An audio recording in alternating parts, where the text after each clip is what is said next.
the last few years, I've had the opportunity to edit a couple of anthologies of poetry and to run a few workshops.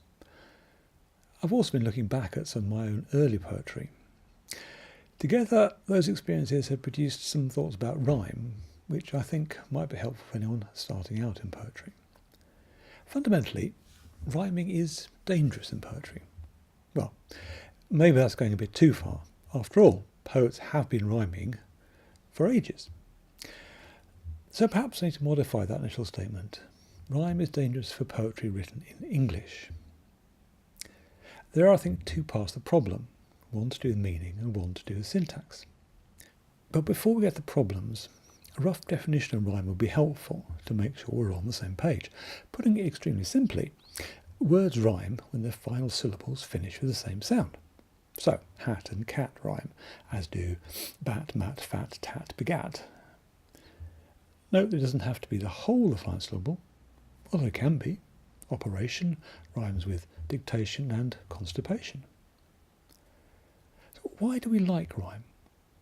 Well, I think part of it is euphony. Rhymes sound pleasant.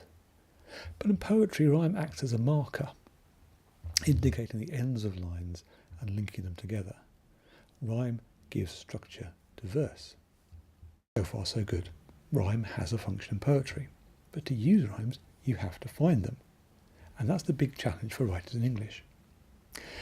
English isn't a great language for rhyming in, because it has so many vowel sounds, unlike, say, Italian, which has a much more limited range of vowel sounds, and also has the advantage that nouns generally end in O when they're masculine and A when they're feminine. Plurals are also formed consistently. But given that, it's not surprising that Italian poets used rhyme from Dante onwards, or that Dante wrote his Divine Comedy in terza rima, which is one of the trickiest rhyme patterns around. What about English? Well, rhyme wasn't a big feature of Anglo-Saxon and early English verse. That was based on patterns of strong stress and alliteration, which we can roughly characterise as having the same sounds at the start of words. So if the sea swept slowly off the sand, rhyme wasn't a thing. It didn't have to be, as there were other poetic effects. At some point, and I'd like to blame Chaucer, but that isn't entirely fair, people borrow poetic forms and techniques from other languages, mainly French and Italian. With new ways of doing poetry, the old techniques of alliteration, strong stress patterns disappeared.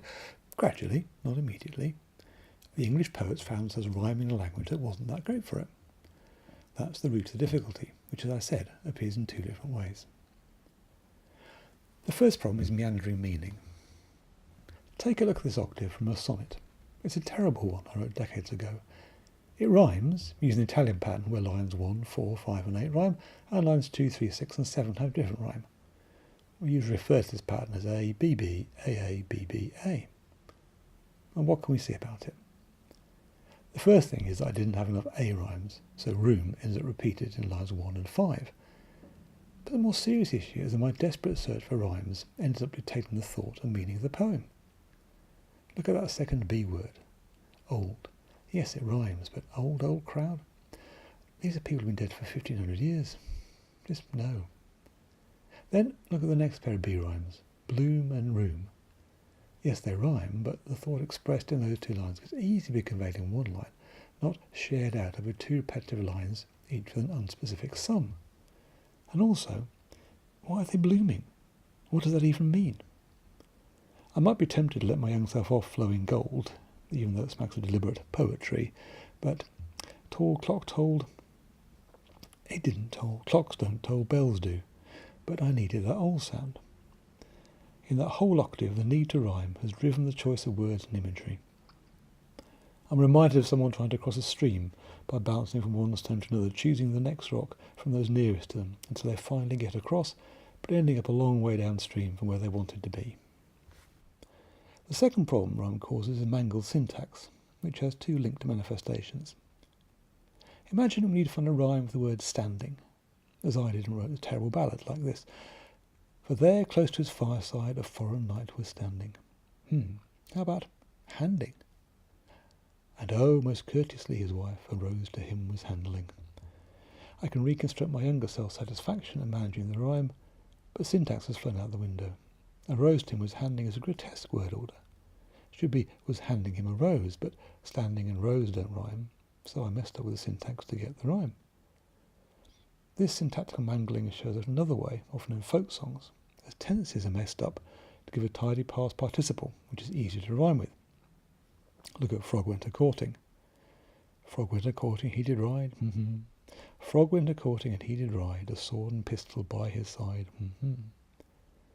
That did ride gives a rhyme for side, even though road would be more natural. As well as cropping up in folk songs, we often find it in Bob Dylan's ballads. Meandering meaning and mangled syntax. Is there a solution? Well, the most obvious one is don't use rhyme. Except it doesn't have to be a key part of poetry and let it go. But I want to use rhyme, you say. Fine, you can. But if you do, you have to be prepared to revise your work extensively. If the search for rhyme seems to be taking you away from your meaning or needs a weird word order it, get rid of it. That will mean either finding a different rhyme or, and this is the proper poet's approach, changing the phrase you're trying to rhyme with. You have to be looking forwards and backwards at the same time. If you're prepared to do that, to put the work in and not just accept the first word that springs to mind, then you'll be able to use rhyme to enhance your poetry.